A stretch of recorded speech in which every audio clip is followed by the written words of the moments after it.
Hello friends, সোমকুক মঞ্চুতে আপনাদের সবাইকে অনেক অনেক স্বাগত। আজ আমি বানাবো লাউ ডালের রেসিপি। তো এই গরমের সময় শরীর ঠান্ডা রাখতে, পেট ঠান্ডা রাখতে লাউ ডালের জুড়ি মেলা ভার। তো এই সুস্বাদু লাউ ডালের রেসিপিটি আজ আমি কিভাবে বানাচ্ছি এখন আপনাদের সাথে এটাই শেয়ার করছি। চলুন। এখানে একটা কড়াইতে আমি ভিজিয়ে রাখা মসুর ডালটা দিয়েছি। ভিজিয়ে রেখেছিলাম প্রায় 10 থেকে 15 মিনিট মতো। তারপর ডালটাকে ভালোভাবে ধুয়ে জল ঝরিয়ে সেই ডালটা দিয়ে দিয়েছি এবং তার সাথে আমি বেশ কিছুটা জল দিয়েছি এবং দিয়েছি স্বাদ মতো নুন। নুনটা দেওয়ার পর ভালোভাবে ফুটতে দিয়েছি ডালটাকে। আর ফুটে ওঠার পর দেখুন ডালটা থেকে কেমন ফেনা ফেনা একটা উঠে আসছে। তো যতটা সম্ভব এই ফেনাটাকে একটা খুন্তির সাহায্যে আমি তুলে ফেলে দিচ্ছি। এই ফেনাটা তুলে ফেলে দিলে ডালের মধ্যে যে নোংরাগুলো রয়ে যায় ভালোভাবে ধোয়ার পরেও সেই ফেনার মধ্যে কিন্তু সেই নোংরাটা চলে আসে এবং সেই জন্য এই ফেনাটাকে এরমভাবে তুলে ফেলে দিলে নোংরাটাও কিন্তু বেরিয়ে যাবে। তো যতটা সম্ভব এইভাবে আমি ফেনাটাকে তুলে তুলে ফেলে দিলাম। তারপর এতে আমি দিয়ে দেব ডুমো ডুমো করে টুকরো করে কেটে রাখা লাউগুলো। আর এই লাউগুলো কিন্তু একদমই নরম লাউ, তো খুবই তাড়াতাড়ি সেদ্ধ হয়ে যাবে, সেই জন্য বেশ ডুমো ডুমো করে কেটেছি আমি লাউগুলোকে। তো ডালটাও কিছুটা কিন্তু সেদ্ধ হয়ে গেছে। তারপর লাউটাকে অ্যাড করলাম। এখন ঢাকা দিয়ে রেখেছিলাম প্রায় 3 থেকে 4 মিনিট মতো। 3 থেকে 4 মিনিট মতো পর দেখুন আমি ঢাকা খুলে দিয়েছি এবং একটু চেক করে নিচ্ছি লাউটা কতটা সেদ্ধ হয়েছে। দেখলাম একদম সুসেদ্ধ হয়ে গেছে। তো এখন আমি দিয়ে দিচ্ছি সামান্য হলুদ আর 2টো কাঁচা লঙ্কা। হলুদটা প্রথমেই দিইনি, কারণ হলুদ প্রথমেই দিয়ে দিলে সেদ্ধ হতে একটু বেশি টাইম লেগে যেত, সেই জন্য লাউ আর ডালটা ভালোভাবে সেদ্ধ হওয়ার পর আমি হলুদটা দিলাম আর কাঁচা লঙ্কাটা দিলাম, সুন্দর একটা গন্ধ বের হবে।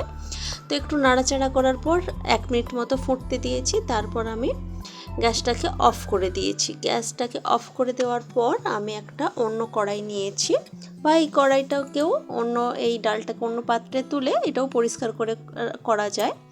তো আমি একটা অন্য কড়াই নিয়েছিলাম, তার মধ্যে আমি দিয়েছি কিছুটা সরষের তেল আর তার মধ্যে আমি ফোড়ন দিচ্ছি। ফোড়ন হিসেবে দিচ্ছি শুকনো লঙ্কা, তেজপাতা আর কিছুটা গোটা জিরে।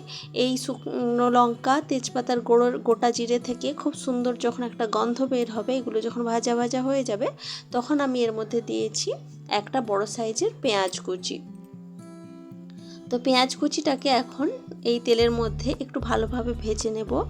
একদম লাল করে ভাজবো না, একদম খুব বেশি লাল করে ভাজার প্রয়োজন নেই। এই ডালটার জন্য একটু হালকা লালচে কালার আসা পর্যন্ত ভেজে নিতে হবে পেঁয়াজটাকে। তো পেঁয়াজ কিন্তু হালকা লালচে কালার হয়ে গেছে। এখন আমি এর মধ্যে দিয়ে দেব সেদ্ধ করে রাখা ডালটা, যেটা নুন আর হলুদ দিয়ে সেদ্ধ করে রেখেছিলাম লাউ দিয়ে, সেই ডালটাই আমি দিয়ে দেব এর মধ্যে। তো একটু একটু করে প্রথমে দিচ্ছি, প্রথমেই একদম পুরোটা ঢেলে দিলে ছিটিয়ে আসার সম্ভাবনা থাকে। তো একটু একটু করে প্রথমে দিয়ে তারপরে বাকি ডালটা এর সাথে আমি ঢেলে দিলাম। তো ডালটা কিন্তু এখন অনেকটাই ঘন আছে। ডাল কিন্তু লাউ ডাল এতটা ঘন হয় না, তো এই লাউ ডালটা কিন্তু একটু পাতলা করে নেব। তার জন্য আমি এর মধ্যে দিয়ে দেব পরিমাণ মতো জল। এই ডালটা একটু পাতলাই খেতে বেশি ভালো লাগে। গরমের সময় বেশি গাঢ় বা মোটা ডাল খেতে ভালো লাগে না, হালকা পাতলা ডালই কিন্তু খেতে ভালো লাগে। জল দেওয়ার পর একটু নাড়াচাড়া করে আমি দিয়ে দিলাম সামান্য চিনি। যেহেতু লাউয়ের রেসিপি এটা, লাউ তো একটু হালকা জলসা টাইপের হয়, তো জল থাকে লাউয়ের মধ্যে অনেক, তো সামান্য চিনি দিয়ে দিলে এর স্বাদ কিন্তু অনেক বেশি বেড়ে যায়। সামান্য চিনি দিয়ে ঢাকা দিয়ে ভালোভাবে ফুটতে দিয়েছি 2 থেকে 3 মিনিট মতো। 2 থেকে 3 মিনিট মতো পর ঢাকা খুলে দিয়েছি দেখুন।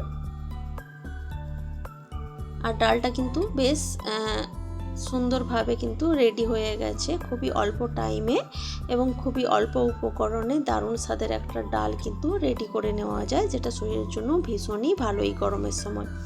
তো রেসিপিটি আপনাদের কেমন লেগেছে সেটা কিন্তু অবশ্যই কমেন্ট করে জানাবেন। তো দেখুন ডালটা টেক্সচারটা কেমন এসেছে, লাউগুলো কিন্তু একদমই গোটা গোটা আছে আর বেশ একটা পাতলা করে আমি লাউয়ের ডালটা বানিয়েছি। তো রেসিপিটি যদি ভালো লেগে থাকে তাহলে কিন্তু কমেন্ট করে অবশ্যই জানাবেন আর সাবস্ক্রাইব করে প্লিজ আমার পাশে থাকবেন। তো এই ভিডিওটা এ পর্যন্তই থাক, দেখা হচ্ছে অন্য কোনো দিন অন্য কোনো ভিডিওতে অন্য কোনো রেসিপির সাথে। তো আজকের মতো টাটা, বাই বাই।